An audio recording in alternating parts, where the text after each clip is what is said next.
Today, at her home in Barcelona, they discuss her recital singing. Oh, hey, I just fine, and maybe I'm still for boys. Oh, hey, I just fine, and maybe I'm still for boys. Oh, such a kiss, I would aspire. Oh, such a kiss, I would aspire. Oh, Had I Jubal's Lyre from Handel's Joshua. I've always thought of that as a kind of signature tune for Victoria de Los Angeles. It was a flourish with which to start the evening, music that seemed absolutely right for your voice, and I think your British audiences came to expect it of you. But why particularly that piece? Why were you so fond of it? Because it's a frank, spontaneous, and very direct aria. It was very good for my voice. What does it mean when it's good for the voice? When you feel very well in it, when you don't make any effort. I love to do the coloratura.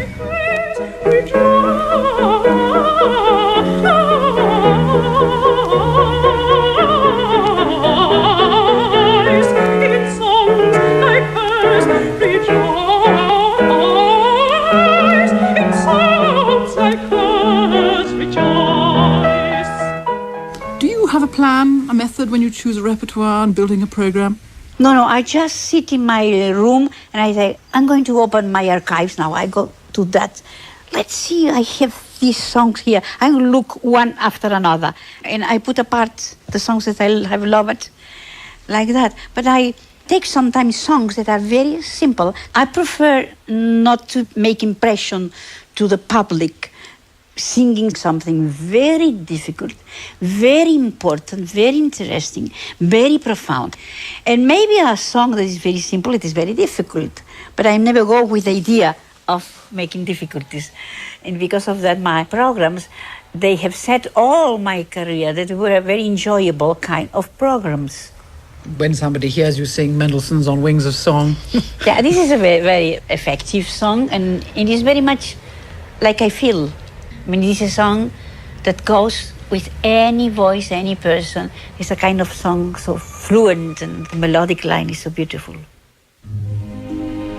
Aufliegendes Gesanges, wird's liebchen tragisch nicht fort.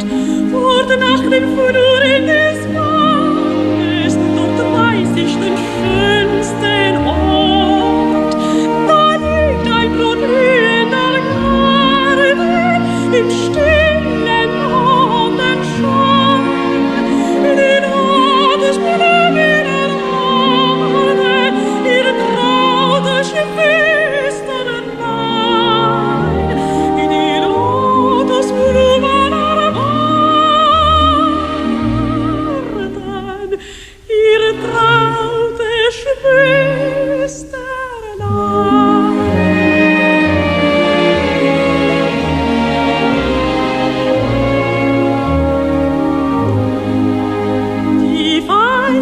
Kirchen und Kasen und schau nach den Sternen empor. Heimlich erzählen die Rosen sich duftende Märchen ins Ohr. Es hüpfen herbei und lauschen die frommen, klugen Gazellen und in der Ferne lauschen des heiligen Stromes Wehen und in der Ferne rauschen des heiligen Stromes Wehen.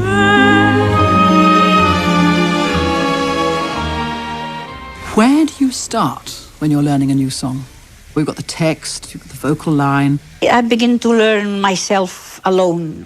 I repeat it in the voice, I talk the words, and little by little it takes form.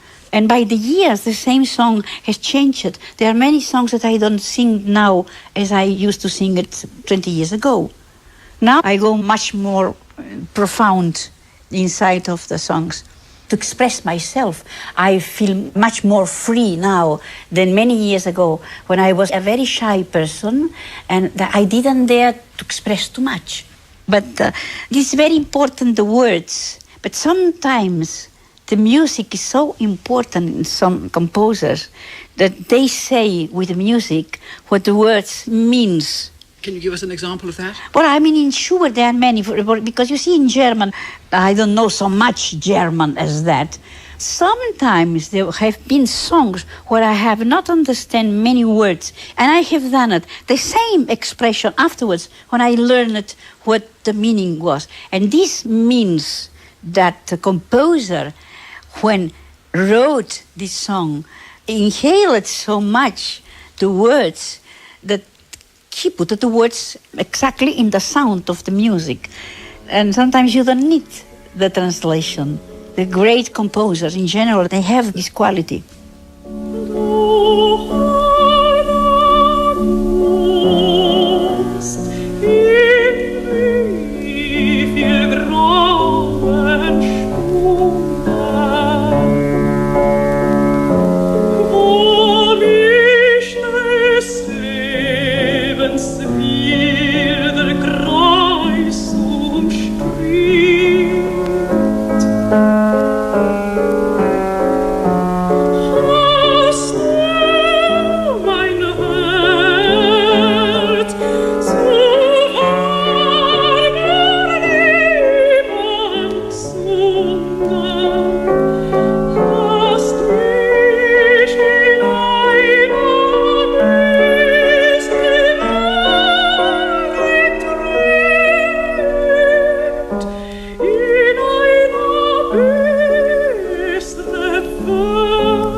Holder Kunst, holy art. Does one need to know any more?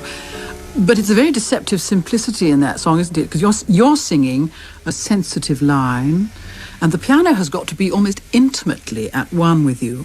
So can we now talk a little about Pianists? For many years now you've been working with Geoffrey Parsons. That recording was with Gerald Moore, both of them very distinguished pianists and probably much more than just pianists when it comes to giving a recital together. I tell you, one can say this 50-50, but sometimes I think this 60 and 40, you are 40 and the pianist is 60. It's so important to have a very good artist sit there. Because so much of your career was at the beginning, with Gerald Moore. With Gerald Moore, yes. Who we all know from writing books like Am I Too Loud? Yes, Am I Too Loud, yes. Yeah. Was he I was so funny. It was something special. You were laughing all the time. He has this English humor, you know, and say to you in a very serious way, and you believe it, that he's saying something very serious, and he's making a joke. But he had a very great quality of invention. I mean, he invented jokes quickly. So you will never be sad, bored. Never. If I say to him, oh, Gerald, I would like to do the encore, but I don't have the music. I forgot to bring the music. Do you remember to make me the accompaniment? And he used to say very serious, well, if you give me a penny, I will do it. He was one of these pianists that he will remember the whole song and he would play it for you without the music. And with him, many times I have sang without rehearsal. I had come to London, something happened with my plane, and we didn't have the time to rehearse. And there were many songs that we didn't sang together. And we went to the festival hall, and we do it. And I said, look, you see, Gerald, why we make rehearsals? This goes so well. And also, he was the kind of pianist that he never puts you down. You can say, today I'm very sad, I feel very bad, we will be always very happy. They are pianists, they are influenced by you. And so he you was must supporting you all the way through? Oh, yes. I knew that Schwarzkopf had also the same experience one day. She told me about one day feeling very bad and singing finally wonderful. It sounds as though you loved him very much, but you and Schwarzkopf, there's that famous duet. Yes. Yeah. And I think we must play a bit of that, you and Schwarzkopf having fun together with Gerald Moore at his farewell.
Rossini's Cat Duet, which has probably become yours and Schwarzkopf's best-selling disc. I once turned pages for Geoffrey Parsons in one of your concerts, and I remember being absolutely amazed at how cool, how calm you were before the evening started. I think you only arrived at the hall about 5 minutes before curtain up, as it were.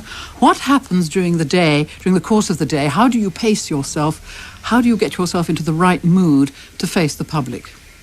I'm never hungry the day of my singing, never. And it's very difficult not talking. To talk is very bad, so it is the thing that I don't do.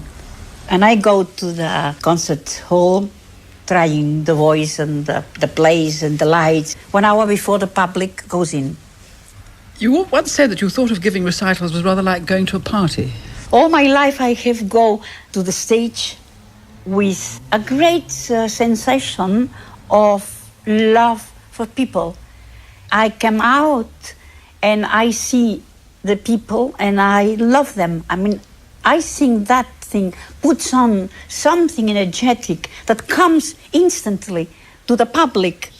What happens if you're feeling not very thrilled about going out on stage? I mean, it's a very long career that you have. Oh, yes, yes. There have been times in my life that I didn't want to go out. I was very sad, for instance, and I didn't care for, not for the career, but even for my life. I mean, I was not interested in going on. And I had occasions when vocally I was not feeling all right, and I was very much afraid. In the 60s, I went through a very bad period of my private life that made me feel very bad vocally. And also in my interior, I mean... Your heart? Yeah, my heart. I had such very big sadness inside. I didn't want to accept it, the sadness. Was this with your husband? Yeah, it was that. When your marriage broke up? When you discover something and this disaster becomes a disaster in your world. Because you trusted him absolutely. He was your business manager and everything. Yeah, but the thing is, I never have talked about my marriage very much. But we met each other when we were 17-year-old. It was nothing to do, a man that you know in the middle of your career, and he goes for your money, and he goes to be a manager, nothing to that. We know each other as students. He was a very well-educated person. I mean, he was very nice. He was not a nasty person. He was a gentleman. But he loved women, I suppose, very much. And I was one of these Spanish kind of women that they believe that faithfulness must exist. And after you discover that many are in fault, I mean, the faithfulness, it is something very difficult to do. And I took it very, very hard. I mean, for me, it was to fall down completely, fall down. And this was the 60s. I mean, when my first son was born, it's when just in that moment I discovered, and for me it was terrible. I took it very quietly. I didn't do nothing harsh. I didn't say you out of here. I didn't say nothing of that. I thought this will change. We went also traveling, and I didn't want to think about. So I covered. You covered your eyes? Yeah, my eyes and my heart. But inside of me, of course, was such sadness. It was so big, the sadness. I never wanted to confess that, but it took me very much of my career. I mean, the 60s and the beginning of 70s were the worst years of my singing. I think was very bad. One day I could sing well, great success, for instance, in Paris, but after 3-4 days, I can do another recital, and it was a disaster. And this upset, I think it upset many of my continuation of career, because many people believe Victoria is finished. And I know that 15 years ago, or 10 years ago, nobody would give a penny for Victoria. I have also fallen in bad situation with EMI. I mean, EMI the recording also company. thought the same thing, I suppose. And when somebody said something to them about to make some recording with me, they will answer, we have had the best already of Victoria. And after I have fight through myself, and since 1974, 75, I began to fight a lot with myself. I began to obtain, little by little, more recitals. My only power was the singing I could give. So I fight it through myself. I will improve each concert. I would make cassettes of my concerts. Each cassette I will hear. Suddenly I begin to make more improvements. I begin to believe in myself, and I got more recitals. I study a lot. I fight through this knowledge that each time that I go out, this public were there to judge me. In London, for instance, I have done terrible recitals in some years ago. And finally I begin to do a little better, a little better. But now you have so much work that you're practically working more than you did at the height of your career. It's extraordinary. Well, I don't know, but I work a lot. Yes, I work a lot. But I have more interest myself to study new things and to make programs. It is impossible, I was saying to myself. This is impossible. I can do better than that.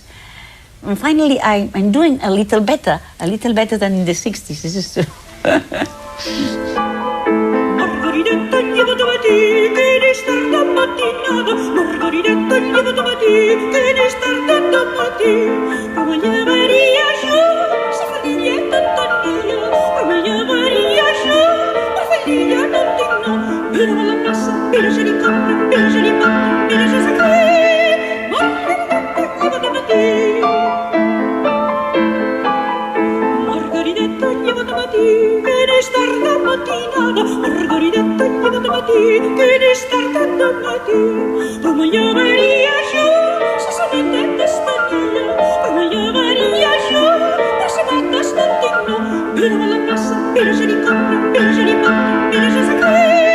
Margaridetta lleva domani. When a song speaks to you, how do you know it's a good song for you? Oh, yes, instantly. There are melodies where you show much better the color of your voice. Very romantic ones. The ones that have a lot of line, these I like very much. For instance, one song, it is Invitation of Voyage, etc.PART. That's one that I used to sing many times. And because in the French music, I feel much at home. You see, because Catalans, we have so much of French in our vocabulary. I mean, the phonetic vowels, they are very similar to the French.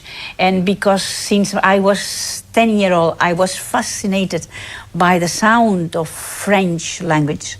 In French songs, you find a lot of melodies that goes very well for me, for my voice, for my way of expression.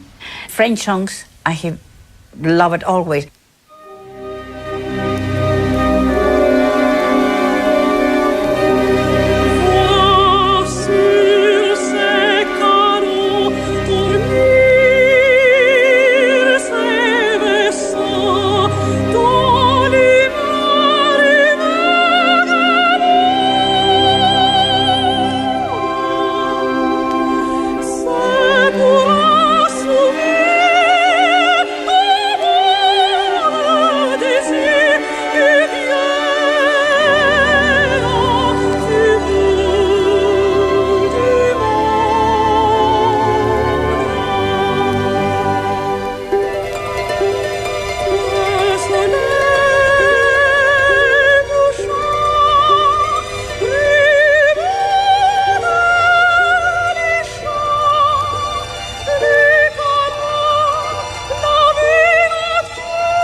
Henri Duparc's L'invitation au voyage, a setting of Baudelaire, luxe, calme et volupté. It's a song which also exists just with piano accompaniment. Is there a great difference when you sing with orchestra rather than with piano? When you are projecting the song, you project it vocally, for instance, different when you are with an orchestra than with piano. In orchestra, you need to put it always the sound in front with more roundness of sound. You cannot do so much intimacy. Does it also, when you're with an orchestra, say in something like Scheherazade? Well, Scheherazade, this goes with orchestra. I mean, to sing it with piano, it loses completely the ambience. You see, the orchestra gives all the colors of the oriental part of it, and you become inside of the orchestra, but you are inspired all the time with the sound of the orchestra. And with the piano, it never happens.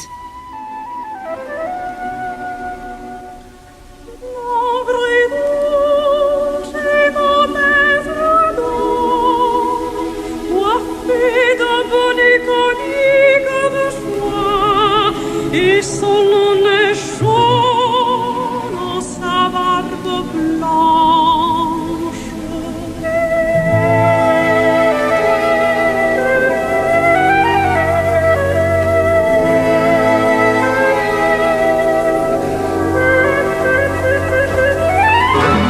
Et moi, je suis éveillée et j'écoute en dehors une chanson de flûte où s'épanche tour à tour la tristesse ou la joie.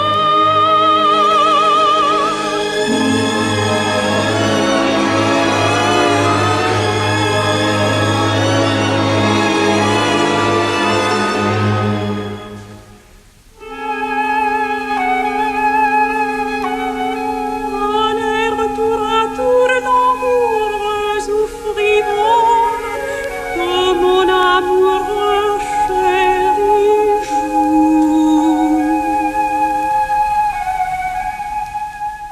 From Ravel's Scheherazade, that's such a sensuous invitation, isn't it? Almost to drown in the pleasures, mysteries of the East. What are you doing with the music that you choose? There's some kind of electricity which you create with the audience. What do you do? Little by little, you are trying the public in a way. Little by little, you feel how is your opponent. This is the public. Little by little, the emotional reaction presents you the kind of person that is the public you have in front. But it depends of the public in what way you sing. They are very, very responsible sometimes of the good things you do, the energy, the good energy the public gives to you. And because your conversation you give to them, you want to be the appropriate conversation. You become involved so much with that person that is the public in front of you because you love them so much. It becomes finally, in the final part of the program, something as a family very close. And in general, in my recitals, has been all my life has been like that. Has been the beginning more quiet, public more quiet, not much involved with me, but little by little, I took them with me because I like to give to them the conversation they deserve.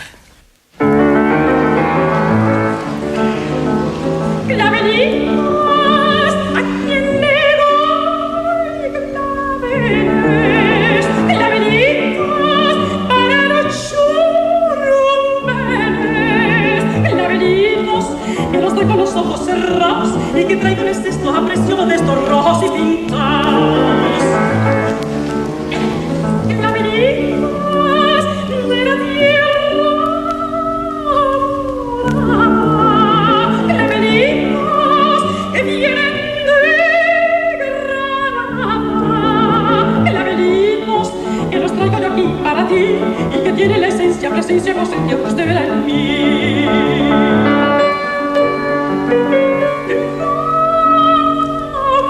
Laberintos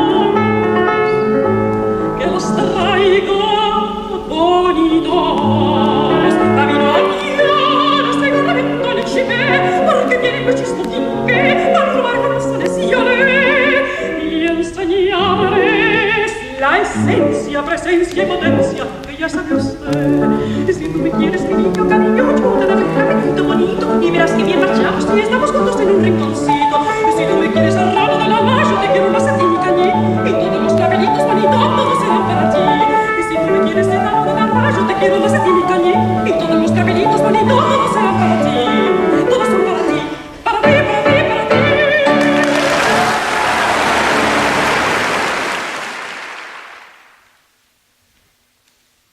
Valverde's Clavelitos, which always brings the house down.